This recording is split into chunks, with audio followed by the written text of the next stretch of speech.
So, welcome everyone to another episode of A Seat at the Dinner Table. Okay. We are season 2. Okay, season two. Season two, season uno, dos. So, we are back from vacation. We definitely thank everyone for tuning in.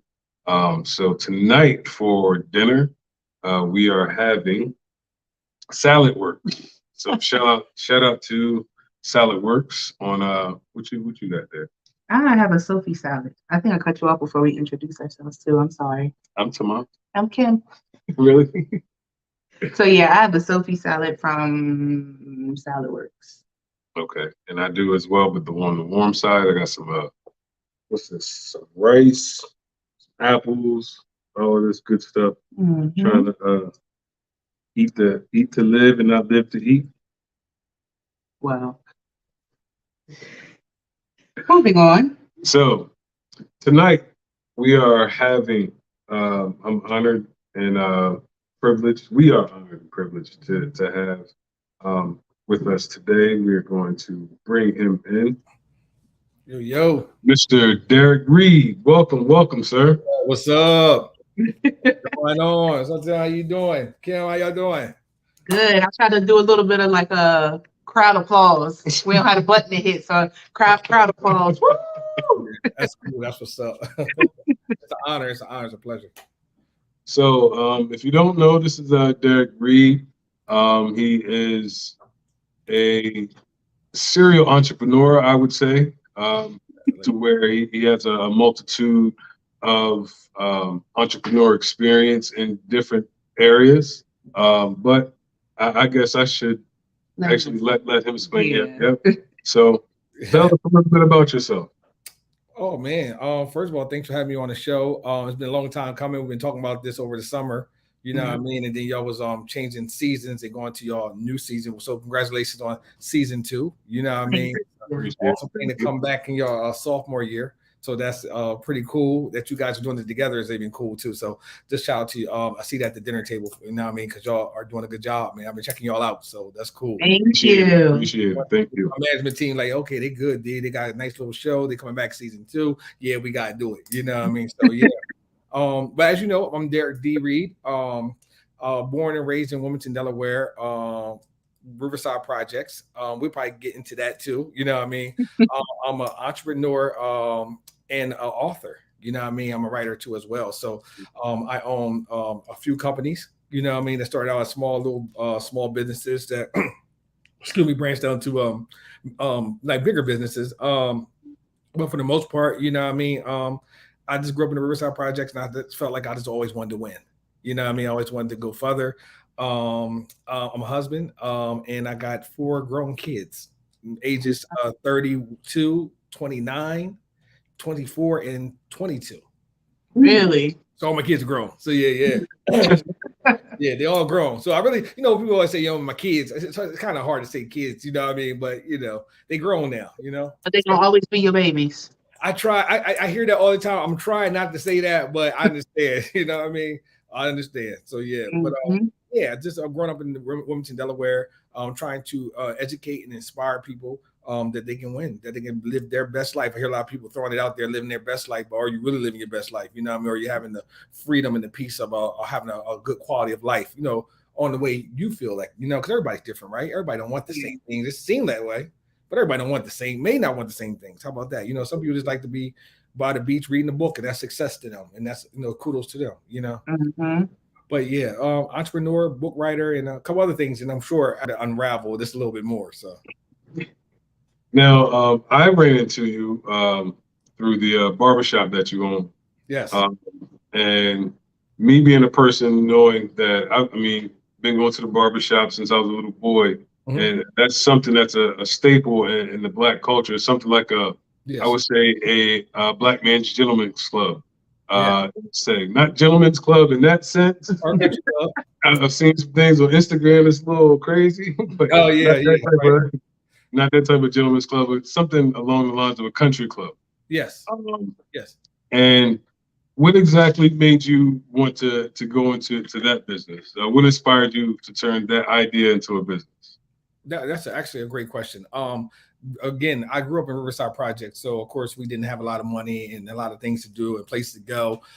And me particularly, me and my brother, we pretty much shared the same bed till we was like 14. You know what I mean? And a lot of things that we got was hand me down or borrowed. And shout out to my mom who did the best that she can, the most beautiful woman I ever met, Elise Reed. So shout out to her.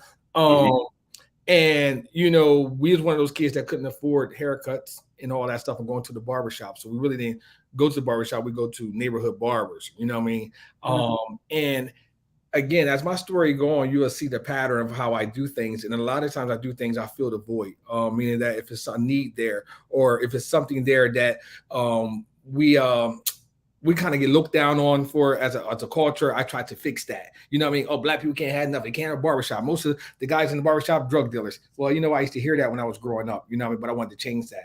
So I got cutting hair, number one, because kids couldn't afford haircuts, and I was one of them. So I started cutting the neighborhood kids until it got so packed and so busy. My mom was ready to say, yo, you got to get up out this house. It's too many kids all in the house, you know what I mean? Up and down the steps all night, you know what I mean? So I end up later on getting into a more of a business ownership by, renting a chair at someone's shop.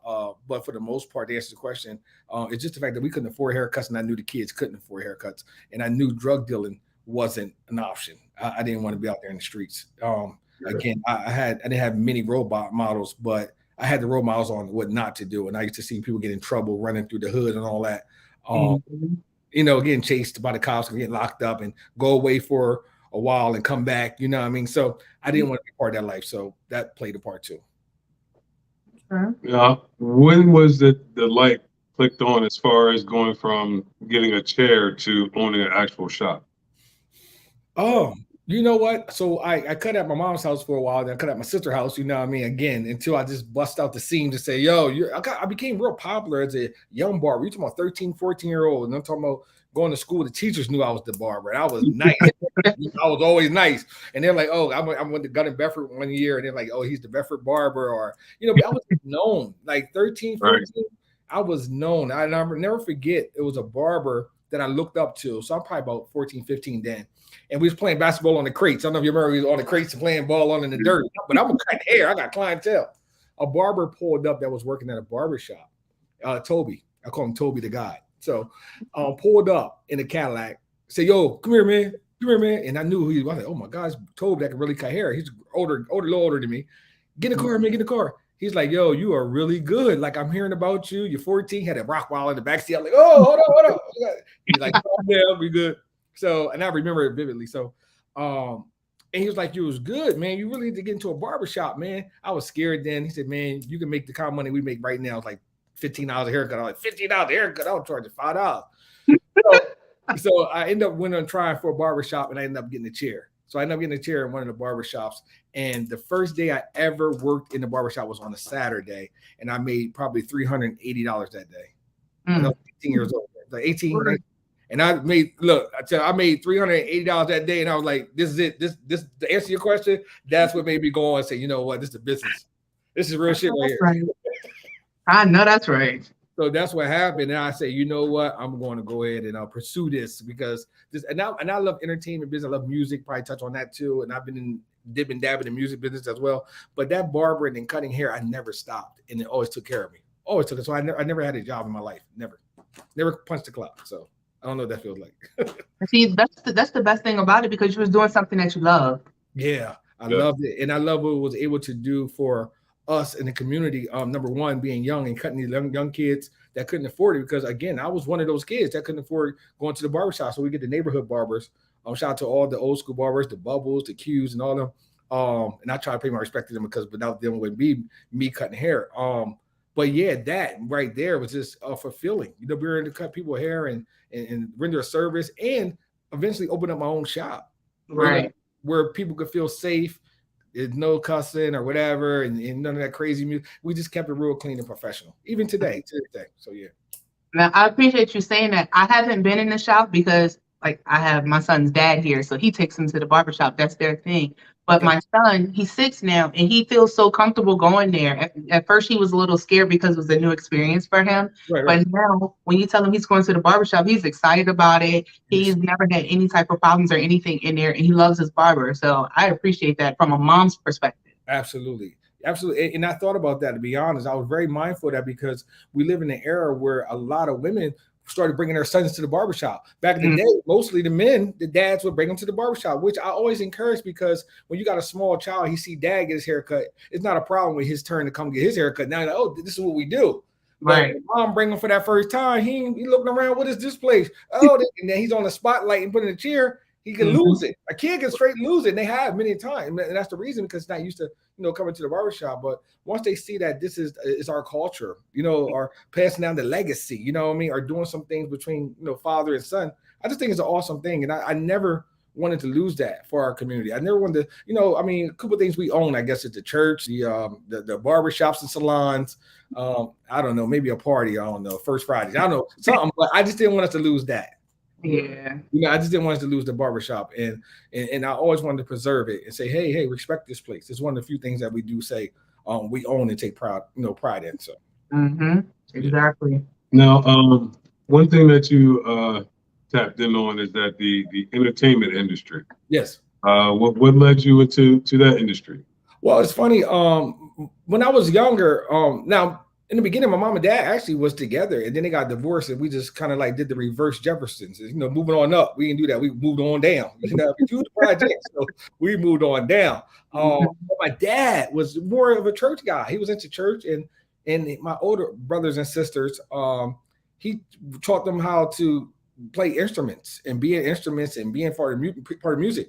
Me and my brother were actually singing, so we were singing and probably in church, and then after a while we started being in talent shows and performed a group, and we became like known as a group during the time I was cutting hair. So around 17, 18, I was performing like on Apollo and opening up for 112 at 19. Oh, wow. Wow. Yeah, a lot of people don't know that. A lot of people didn't know. Yeah, we was opening up for groups and all that. I mean, all the groups, the Azjet, the Drew Hills and all that. I know all them cats. Like, I'll probably talk to Nokia today from Drew Hill. It's crazy.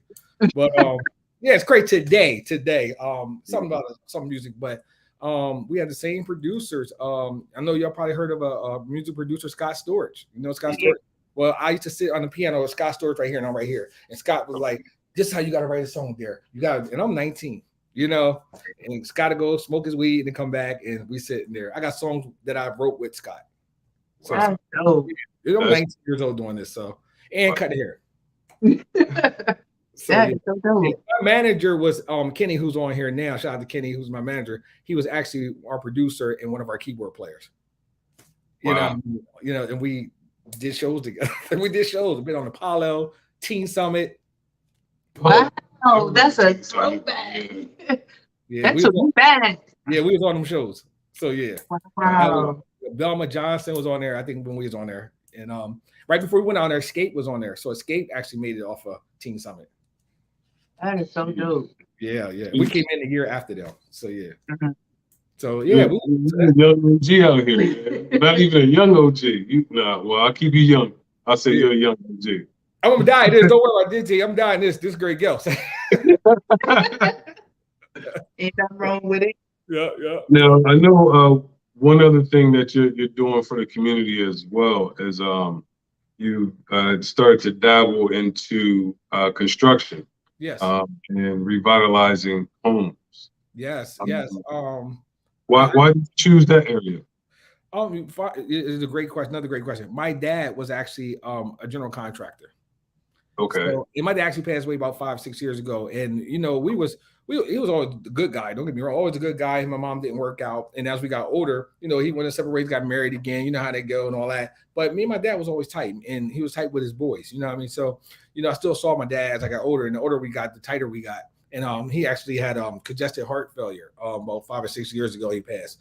But he was a general contractor.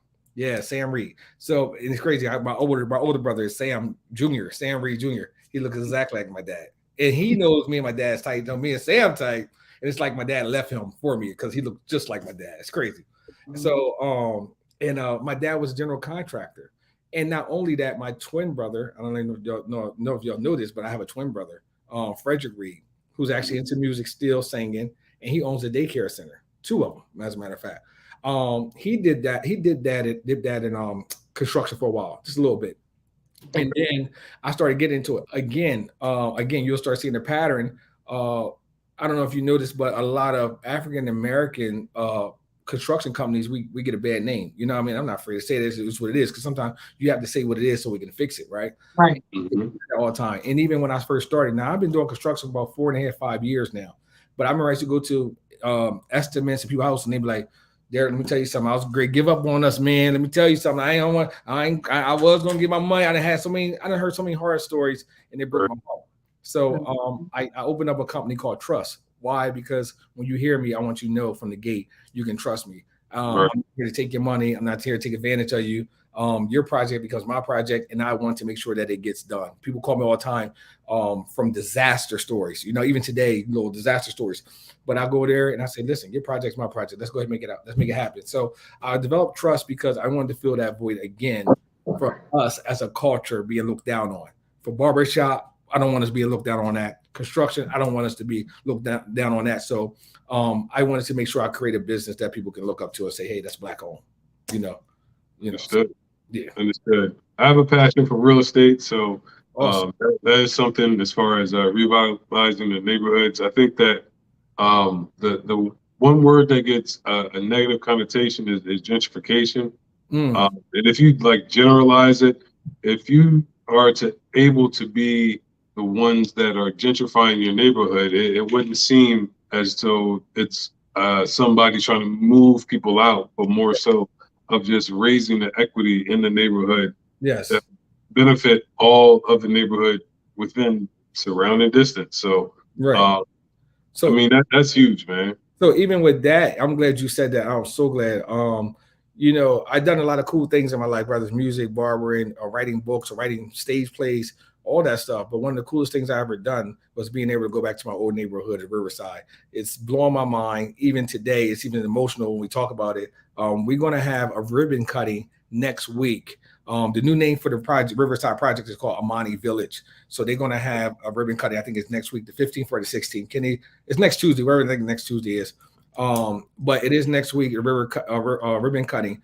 And to be able to go back to my hood, knowing that those projects right there, I used to live right there, and we building up the new buildings. You know what I mean? Like you said, gentrification is not always a bad thing. It get that stigma, right? But sometimes you're going to have to tear it down to build up. You know what I mean? It's just like anything else. Sometimes you got to go through the fire, become gold. You know what I mean? Diamonds have to be crushed to become diamonds. And sometimes it's a lot of breaking down that has to take place before you start really building some stuff up. I think a lot of times we get caught up in emotional attachment to certain things when, I'm gonna be honest, that whole thing got to burn down. That whole thing, not saying they burn down, but it just had to be destroyed. Whatever that is, not just the projects, but just the mindset. You know what I mean? It has to be destroyed. You know, we got these new cultures out here, and it's a lot going on in our neighborhoods that we're just not proud of. You know what I mean? It's just a lot of stuff that's hurtful. You know what I mean? But it's becoming a culture, and that's dangerous, very dangerous, because you can't really change a culture. But you have to build something else up. But going back to Riverside is amazing to me. Amazing. I bet it is. I bet it is. Now, with everything that you lived the life, brother. Now, in the beginning of that, what were the challenges that you had to overcome at the beginning of your journey to get to where you're at now? I think it was a couple boundaries. It was a couple of things that really was challenging to me. Number one, figuring out exactly what I wanted to do. A lot of people don't know exactly what they want to do in life, and a good way. And I don't like to say stuff. I like to give solutions and answers and stuff like that. And a good way to try to figure it out is that you do got to try some things. You know what I mean? Some like you got to throw stuff at the wall and just find out whatever stick. You know what I mean? And everything is just not about an emotional attachment. You know what I mean? Some things is about doing something that just great. You know what I mean? But one of the things was figuring out what I wanted to do. That's number one. Number two, I think I had, and I still battle with this still today as a grown person, being concerned about what people think sometimes. And I know I can come off as in, he don't give a damn what nobody thinks. No, that's not really true. That's not true. It makes Deep down, you still feel it, right? yeah, you still feel some stuff, you know what I mean? Like, you know what I mean? I want to know in a sense. But even that, you still got to shake it off because at the end of the day, you got to be you, you know. And those are the two things that really held me back is figuring out what I want to do and being concerned about what other people think. If you can figure out what you want to do and not worry about or give a damn what people think, oh man, sky's the limit. And that's what happened. I started breaking out of those things. When I started breaking out of things, I wrote my book called Mindset Go, shameless plug. Mindset Go, which is was kind of like instead of saying ready, set, go, it's called Mindset Go because I believe everything starts with your mind, you know. So mindset, get on Amazon. In the writing that book, it actually changed me. And in that book, I talk about a lot of my personal battles and stuff that I dealt with growing up as a kid. And it did kind of like narrow down to being concerned about what people think. So now I practice daily, not worrying about that. You know what I mean? Because we're individuals. Everybody's different. You know what I mean? One thing about me, I do respect people's opinions and decisions and stuff like that, even if I don't agree. And I just want people to kind of look at me the same way. But it doesn't happen that way. I could make a mistake right now, and that should be all over Facebook. Everything. And if you do know that his blood is red and he is human too. You know what I mean? Exactly. But you know, as the older I get, the closer I get to 50, I'm almost getting to I don't give a damn. I'm cool. I done learned some stuff. You know, I done learned a lot of stuff. And one thing I did learn is that you are the architect over your life. You are the one that can actually call the shots, make a decision wherever you at in life, because at the end of the day, it's because of the decisions that you made, good, bad, or the ugly. You know what I mean? So that's just maturity, you know. Yeah. In my opinion, you hit it on the head as far as the mindset. Yes. I mean, in life, we're going to have trials and tribulations. And how are you going to get through them? Are they going to be able to break you down? Are you going to build from it? Is it going to give you fuel? And I mean, once you get past those obstacles and those barriers, man, sky's the limit. So I definitely agree with that. Yeah, and that's a great question. That's the two things that really were my barriers. Was those two things, you know, find out what I want to do, and you know, just worrying about being concerned about how people feel, what they say, and how they think, and time out for that. We don't have to worry about that. You know, you gotta live your life. Now, knowing what you know now, what would you have done differently, and what would you keep the same as far as your journey is concerned? Out of all the questions you asked so far and all on the list, this is the one that I'm like almost not cringing, but more so like, wow, Kenny, because you know you want to keep 100, right? But nobody can keep 100. You can't keep 100. Maybe 98. You know what I mean? Let me say it like this.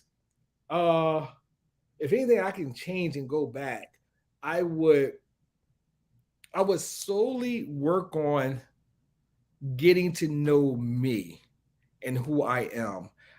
In life, I believe in your 20s, you make a lot of mistakes. And in your 30s, you actually fix the stuff you did in your 20s as much as you can. And then as you grow older, you start mature. You know what I mean? Because now you get to 40, like, hey, there ain't a mistake. You get your shit together. Because you get a pass in your 20s. You know what I mean? You get a pass. But as you get older, you know what I mean, things will change. So I think I would have spent my 20s getting to know me more individually. I got married actually at 23. We just celebrate 25 years of marriage. So wow, congratulations. And we got 4 kids together. So our 3 girls and the boy that I named and I talked about earlier, they all grown out the house, got kids, they gave me grandkids. But I think I feel that if I went back, I would get to know myself and be free just a little bit longer. You know what I mean? That's the nicest way I would put it. You know what I mean? But for the most part, yeah, because I don't advise that. I don't advise you bringing someone else into your world if your world's not together. You know what I mean? I think life give you time to get your world together, and then everybody get their world together. And then when you get to that moment, we bring these 2 worlds together, and we focus on our one world together. You know what I mean? But what happens is people get together, and their world is not together.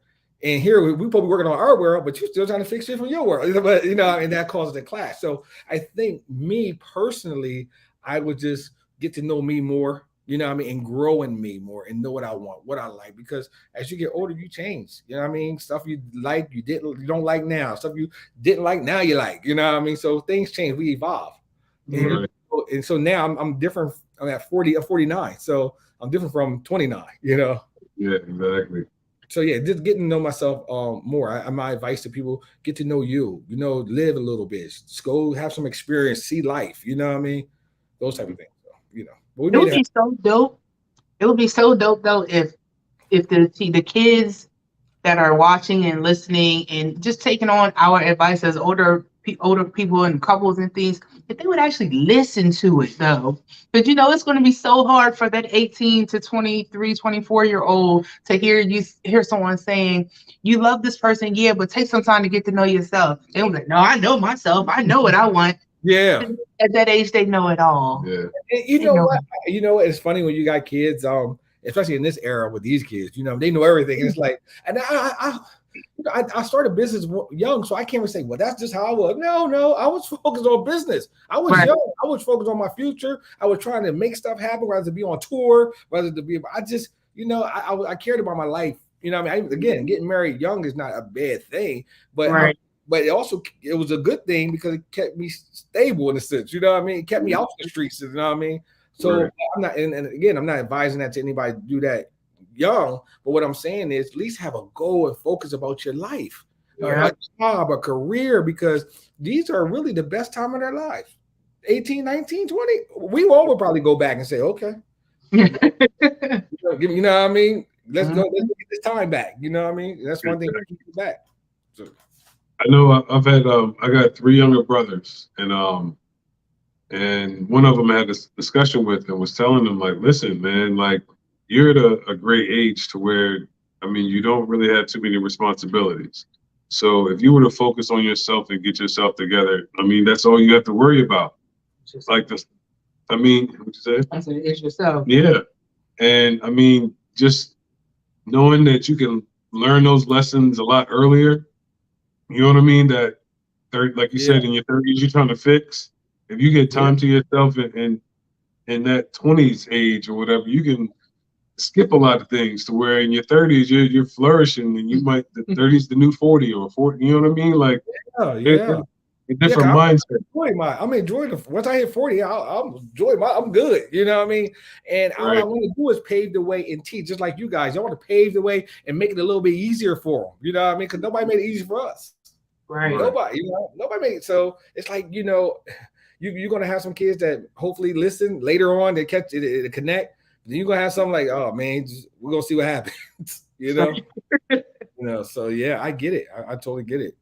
But I just wish they again can hear this conversation. If I'm saying this to people publicly, I'm saying it to my own kids. You know what I mean?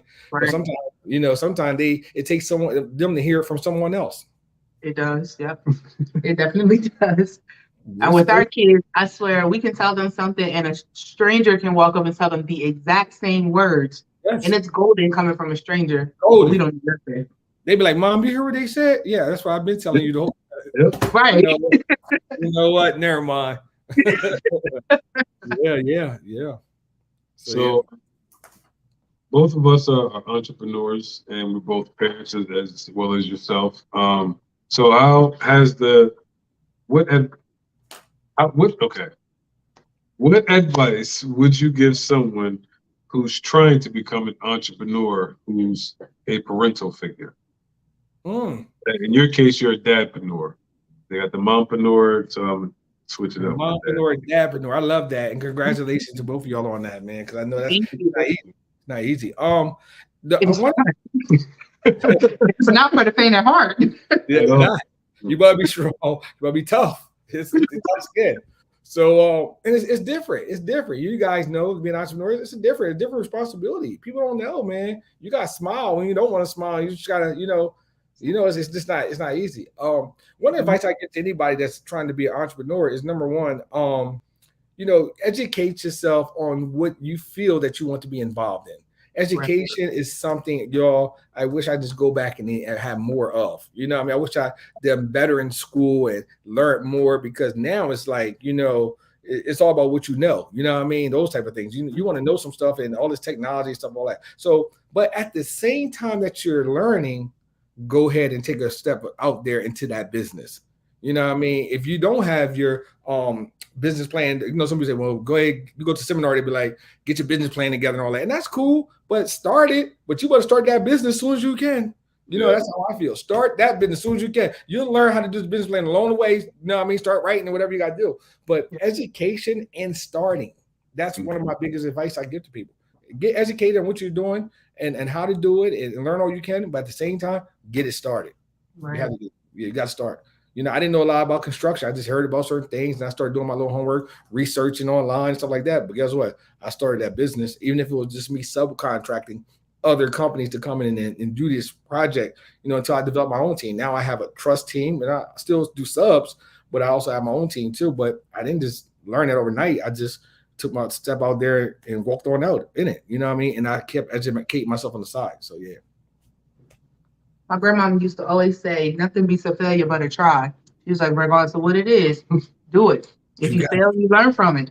Go and keep going. Right. You got to try. One of my sayings even in the book or even in my shop, it said most people say when things get right, I'm gonna make a move. But the reality is things get right when you make a move. You got to make the move first. Everybody sit back. I don't care what you're doing in life. Never sit back and wait for the right time. Because if you do that, you'll never move.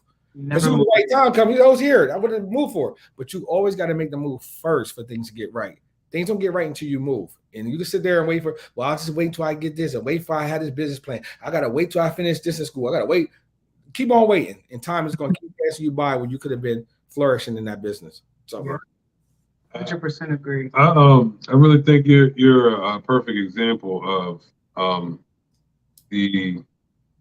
to where you learned the business and then went about it. Like you said, as far as the construction piece, you didn't know too much, but you looked into it and then you went into it, and here you are 5 years later.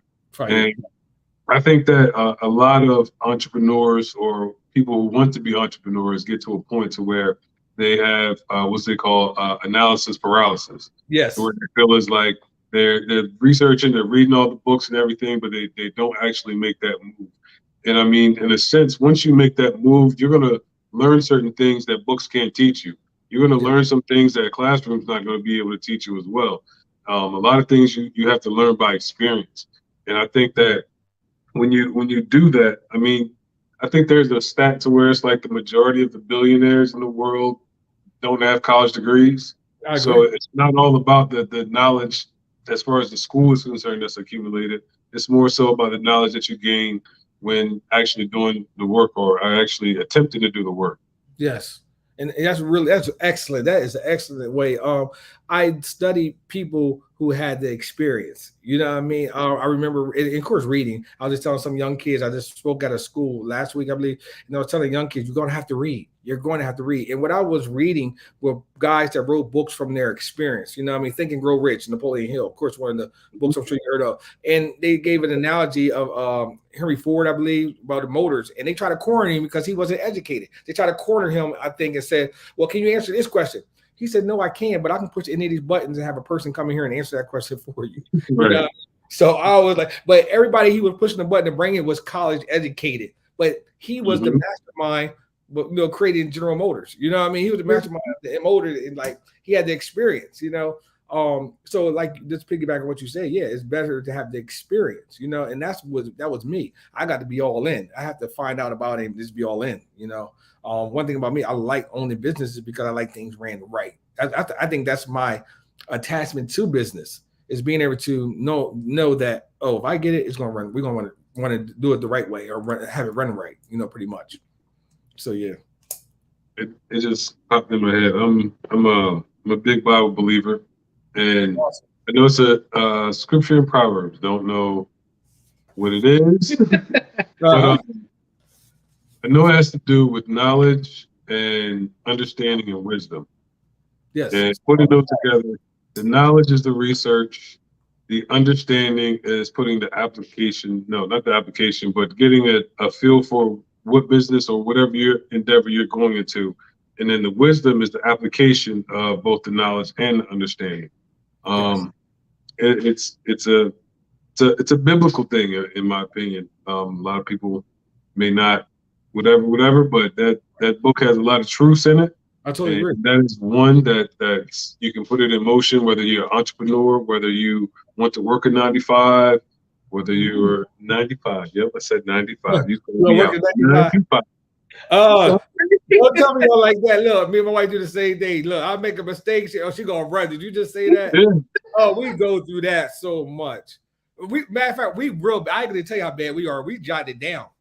We jotted down all the. I got something. We got something in our memo to say all the words key messed up. She got something all the words. And when we get around friends at dinner table, oh Lord, it's on. Mm. I don't Like nah, I that. don't like that. Do y'all do that? So y'all don't write down the mistakes. It's off the. I'm gonna turn y'all on to that. So jot it down when someone make a No, mistake. man, don't turn us on to that. Nah, Oh, not because I messed up a lot of He don't want things. to most of the mess it up, and I Yeah. catch him every time. Like I know Oh what my I'm talking God. about. She knows what I'm talking about, but it comes out. So I can't help it. Yeah. I love you. Yep. Oh my God. Yeah, we bad with that. We bad. That's funny. So with all these endeavors that you have going on, what exactly do you want to achieve next? I think the end goal is to it's not about money for me. Of course, money is good, and some Bible scriptures for that too. Ecclesiastes, money makes it answers all things. So. But money is cool. But I think with me, I'm after just a better quality of life and the freedom to do pretty much what I want to do. I'm actually going to retire from barbering. You know, I mean, in 2023. So probably the first time I announced it on the air. You know what I mean? So next year I will be retiring from actually being behind a barber chair. But I want to write more. I like I like writing books. I like writing plays. Entertainment is good for me. I like making people laugh and stuff like that. Again, I like to be that sunshine to make people smile, make people laugh. So with me, better quality life, freedom to be able to live my life and just kind of like be a light and inspiration to people and let them know that you can have the life that you want to have if you just take the chance. You know what I mean? But, of course, put God first, It was good. Oh, What you think was good? No, because a lot of people they'll get to a point of like their height and they want to just keep going because it is money driven. But he's saying he's ready to put some things to the side and enjoy life. Yeah. Life is too short to not enjoy it. Yeah, I just had a friend who's retired and he's 67, 68, maybe something like that. And I'm getting a couple of them now. My older clients are retiring. And I'm like, man, they went on little trips and stuff like that, but they were looking forward to, okay, when I retire, what are you going to do now? Like, you're 60 something. I never wanted to be that, y'all. I want to be this young dude that's retired and I'm over in Jamaica, check that ball out. We're going to go play ball. You know what I mean? Right now. I'm like that right now. Me and my brother both like that. I still want to live my life, be as young as possible. Life is short, so you want to live it to the fullest. I just didn't want to fall in that scam of working 30, 40 years. And there you go, 10 years. Right. 15 years, do you? People will say, damn, you always on vacation. Yep, that's my plan. So that's right. I'm always out. So even much as I run 3 companies, but I do take time out to travel and enjoy myself. You follow me on Facebook, you'll see I'm turned up. Like I've heard the phrase "time is money," but I don't think time is money. Time is something that you can never get back versus money, and you have to. And especially in this America, you have to figure out a way to be able to buy your time back. Yes. And I mean, whatever it is, as far as whether it's in investing, whether it is moving up the corporate ladder to where you can figure out a way that you have more vacation time. But in this world, in this society, I personally feel like being an entrepreneur, for one, it motivates you to push yourself. And for two, you're trying to, or having that goal to buy back your time. And I mean, like you said, you have 65, 70-year-old guys coming in and they're ready to retire. You're trying to retire now. You're trying to buy that time. So it's like the latter end of my life is greater than the first. Yes. And I mean, you don't want to have it to where you're 65, 70 years old. Granted, I bless everyone that takes that path. However, once you're 70, I mean, it's kind of like, okay, where we, like you said, where are we going from here? Yeah. And you wait on the pension and the Social Security check or whatnot, which is They tell you when You you never go know on what's gonna vacation and all that stuff. So you only go on vacation happen. around the same time every year. So you know, I Right. want to go somewhere else in the winter. I want to go in the fall. I might leave to Miami this weekend. I'm that dude. You know what I mean? I'm out. You know. So you know, and my wife, she just started a new business. So what do we just opened up a gym for her. So she's opened up her own gym, Mean Body Fitness. Okay. And I know she just can't really leave just like that, but she know how I rock and roll. We out. You know what I mean? And hearing what you said in that mindset from a lot of people, that gives me the courage to say, no, not me. I don't know, not me. I'm waiting till about 60. No, I can't. I don't want. I don't want to do that. Y'all remind me of this story I had seen. I think I seen it on TikTok. This guy had worked for Burger King for 27 years. Yeah. Oh, that hurt my heart. He was pulling the stuff out the bag, and he had, I think the most thing he got excited about, pins and lanyards. Like, what? That's a hurtful thing. Wasn't that hurtful? I wanted to cry for him. I'm like, they're celebrating him for not missing a day of 27 years, and you give him a grab bag? Did y'all give that kid? It wasn't even Gucci. If you think about it, you take your kids to like a basketball camp or something. That's the type of stuff that they put in a bag. I'm gonna give you a T-shirt, a lanyard, and a pin. Yeah. That's hurtful. Even as an owner, I saw that, I'd be upset about that. If I owned the McDonald's or Burger, whatever, I would be upset about that. Like, yes, 27 years. Terrible, man. It broke my heart, but sadly, that's a lot of people. There's a lady at my job. She celebrated being with the company for 50 years. A bouquet of flowers. And don't get me wrong, it's not about like the monetary gifts or anything like that, but it's the appreciation of it. And like 50 years with the same company, just different departments, but the same company, and you give me a bouquet of flowers, and that didn't even come from higher ups. That just came from the team doing something. Whew. Yeah. See, I can't be a part of that program. I never wanted to be a part of that. I like to come in. Another thing is I'm looking forward to come and go as I please. That's another thing. I like to come and go as I please, y'all. The older I get, my kids are raised. I got grandkids. I open businesses. My wife living the dream. So you know, just let me do me. Right. Leave me alone. I don't owe nobody nothing. You know. Now, through the thread of everything, you probably already answered this, but what is your why as far as what you do? You know what? I'm gonna be honest, and it was my kids. My kids were my why. Still is my why to this day. Now it's like my grandkids. Now, you know, I got 3 boys, grandkids. But my kids, man, I wanted to put an example out there that you can be and do what the hell you want to do. Whatever you want to do, you can do it. You got to make up in your mind of what you want to do, and you can make it happen. You are the own architect. You're your own artist. Draw this picture.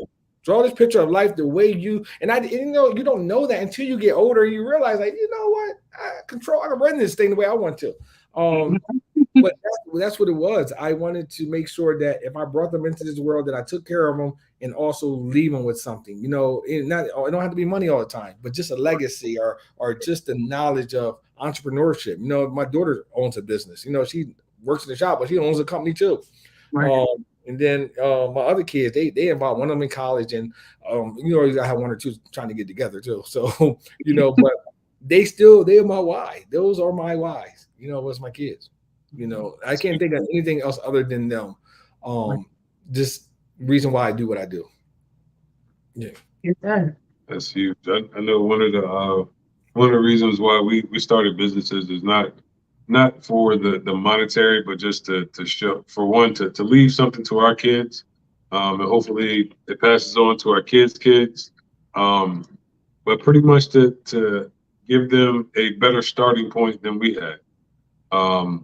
And pretty much have it to where of course we want to be as successful with the monetary, but just understanding that family is first. And one of the reasons why we did this is so that it can be more family oriented and more family time, to where, it takes away at times as far as from the family, but it gives it to where in the long run, it'll work out. That you got, okay, right. But it also gives them an example too, because a lot of times you can't. It's easier for people to learn by example and by like the actual hands-on experience than just hearing about it. So what we do is also they see everything that we do. Our kids are involved within our businesses in some sort of way. on what we do. So they get hands-on experience with that as well. You know, it's funny when I grew up, and you're 100% right. And when I grew up, my mom would say, "Don't do as I do as I say do." We grew up under that umbrella, right? But they was completely wrong because kids learn by just what you said, by what you guys do. You know, that's the way we learn. You know, what I mean, I was raised up like that. Well, we learn by what you do. So, so again, and I always knew that growing up. So again, I watch what I've done accordingly for being a businessman, and owning some stuff that hopefully my kids see that and be like, you know what, he has the freedom. He's enjoying his life. I'm gonna be honest, y'all. I am enjoying my life. I am enjoying my life. So as you should. As you should. Yeah. Because it ain't fun just getting up, going to work every day, come home, reset, do it all over again. That ain't fun. Yeah. And you know what? So at the barbershop, I'm there two times a week, maybe. Yeah, 2 times now. So I'm on Thursday and Friday. Saturday, I might go on for half a day. And I still gotta get up 5:30 y'all to be there because I'm loyal to another thing to a default. So I have clients that was coming at 7 a.m. and where I live at, it takes me 45 minutes to get in town. I'm still there 7 a.m. right? And I'm riding in town now, y'all, and it's starting to feel like, why am I doing this? And that's the only thing right now I don't know. I had no idea why. I don't have to do it. I'm loyal to my clients. I've been probably doing it for 20 years. And I know it has to come to an end, but I'm still doing that on Thursday and Friday, and it's starting to really bother me a little bit. So like, you can't be that loyal, but I'm there, you know. So, you know. But your clients appreciate it. Definitely. Yeah, a little bit. They still want to play the same price. So yeah, they gotta show me how they appreciate it. I gotta see it in their actions. I can't hear them. They gotta show me their actions. So yeah, but I love all my clients, and without them, I couldn't be that barber, that D-Reed guy, you know what I mean? But yeah, all good things come to an end, and my time is winding down. So, you know, it's cool though. At least you get to leave on your terms. Yeah. And I'm having a big bash. So me and my brother, we're twins. We having the 50th fade out, the 50 fade out. We both gonna turn 50. We both gonna retire. So that's right. That's our plan. Right. Now, I know me myself, and we're gonna say my mid 30s. We on the later end of the mid. We same age. Yes, I know. Anyway, Y'all so young. Y'all so young. Yeah, I try to tell her that. Tell my niece that. Yeah, I know. Gosh, y'all so young. But we like to soak up the wisdom to be able to retire at 50 as well. So if you can give us a little bit of game as to what books that you're reading, you can name 3 books that you're reading that were game changers. Or have read. I'm sorry. Okay. You missed that part. Okay, so I got a couple books. Now, how many books? 3, 4? What y'all want? It don't matter. I mean, as many as you want. We try to do 3, but listen, I take all.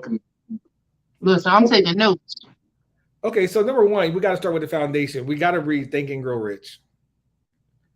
Think and Grow Rich is definitely one of the best books that I have read. That's just a really, really good book. Number 2, I like The Power of Now. Do you like The Power of Now? Eckhart Tolle. The Power of Now, no. The Power of Now. Okay. Eckhart Tolle. Really good book. Really good book. And just to give you a little segue of what he's talking about, he actually thought he was going crazy at one time. This guy wrote this book, thought he was going crazy. And then Eckhart Tolle is a real spiritual type of guy. And he wanted to commit suicide. And he said he felt like he just couldn't live with himself. But that very statement changed his life because he said, if I can't live with myself, then who am I? And I was like, wow. So it made me read the book. So I started reading the book. So that's a good book. Power Now. Definitely can read that. So we got Think and Go Rich and Power Now. Those 2. Another one, Mindset Go by D-Reed. So you might want to get that one too. That book helped change my life. And for all the people seeing me living the best I can, limitless, and that's my name on Instagram, limitless_Reed, is because of that book. Mindset Go opened my understanding. And you know, you got people that think inside the box, then you got people that think outside the box. But then you got people like me, there is no box. You know what I mean? So, and when you're on that type of enlightenment and that freedom, that's a whole nother level. You know what I mean? So Mindset Go. And it's an oldie but goodie, the 48 Laws of Power. Okay. I think I've heard that. 48 Laws of Power is one of my favorite books, and it's like it's an oldie but goodie. But I like that book. I can keep going with books, but those ones that I read. And for all the listeners out there, yes, I read, and you have to read. There's no way around it. You have to read. Read audiobook, whatever it is. There is some really good books out there that help you along the way out here, man. I'm trying to think, was there any other one that I have? I mean, for like pleasure books or stuff like that. I mean, you got I like Michelle Obama's book. How about that? She had a book. I don't know if you ever read her Yeah, book. I got through it. I think I'm probably like halfway through. Yeah, it's a lot. I It's a lot. started investing and my reading fell off. So I just recently fell in love with audiobooks, and it's been taking me right back to where I used to be with reading. I used to be able to sit down and read a whole book in a day. Really? Yes, Yeah, I yeah. love reading that much. See, I can't do that because when you pass 40, you fall asleep like on the credits with the movie, starring Denzel. So, Wake up saying, what happened? yeah. I can read it on the plane or once I get where I'm going. You know what I mean? But those are some books. I hope is that enough? That's good. So that's good. Yeah, that's good. Good. So those are like my favorite books right there. Those 4 or 5 books right there.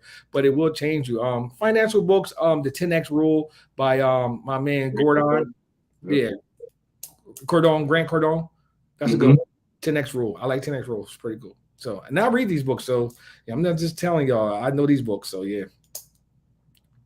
Shout out to that company that starts with an A that does books on audio. Oh my God. They can just cut us a check. You can mention the name. I know. Right. Shout out to that book, audio book. And the mindset goes on audio. Hey, mindset goes on audio, and I'm reading it. So make sure my book's on audio too. So hey, listen, send us the link so that way we can post it, please. Sound good. Kenny, make sure that. Anyway, yep. Yeah, but we do thank you for spending this lovely Wednesday evening with us. As a famous philosopher, Sean Jay-Z Carter would say, you could have been anywhere in the world, but you was here with us. So that's right. That's right. Yeah. That's awesome. Is there anything else you want to add, plug, anything? I just want to say Riverside ribbon cutting for Amani Village is next week, the 15th. I think the 16th. I'm sorry, Kenny. Put up there. 16th. Yeah. So it's the 16th. So other than that, look for some new stuff coming out by me. I'm doing another addition to Mindset Go where I'm adding on to that. I got a new play that's going to drop soon. I didn't get into that. I write plays. So I had a hit play, Watermelon Cornbread. So people waiting for Watermelon Cornbread 2.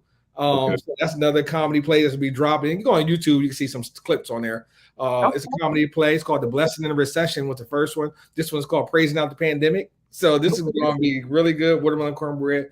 Other than that, man, just enjoy your life, man. I'm just trying to be inspiring to people and create a new culture. You know what I mean? Because this out here, this new, I don't know what's going on. The killing and twerking is driving me crazy. I'm sorry. I just can't. I don't know what's going on. You know what I mean? Right there with you. Yeah, I don't know. We got to do another version of this show and a night version, an adult version. But listen, we can go. But I will say I'm tired of that, and we are better people. One thing about Black people, we are beautiful people, and the world needs to see it. We're talented, we're gifted. All that crap you see on these socials, that's not us. That's not who we are. So exactly. Yeah. So we do thank you. Appreciate it. We have our lovely kids. Our 6-year-old is hollering, "Are you finished?" Oh my God. Well, I got my painter at my house upstairs, like, yo, I'm about to be wrapping up. Well, wrap up. I'm on a podcast. So I understand. I wish I could tell them to wrap up. I know, right? Wrap something. But we do thank you. We thank everybody for tuning in. It was definitely a pleasure. Thank you so much. Oh, my pleasure. I think you guys one of the best interviews I had thus far. Awesome. Thank you. We appreciate that. Yes. Thank you so much. Follow us on the Seat at the Dinner Table. Follow each and every one. I said each and every one. Follow my wife, Simply Shondell, where she has her. You gonna say what you got? No. Oh, I gotta say it. Handmade polymer clay earrings, as she sports them today. You want to turn the model? No? Okay. There she go. And Real Estate 10-1 for any and all of your real estate needs in the state of Delaware. You can reach out to me and together. Just like tune in 2 weeks. We'll be back with another show, another episode.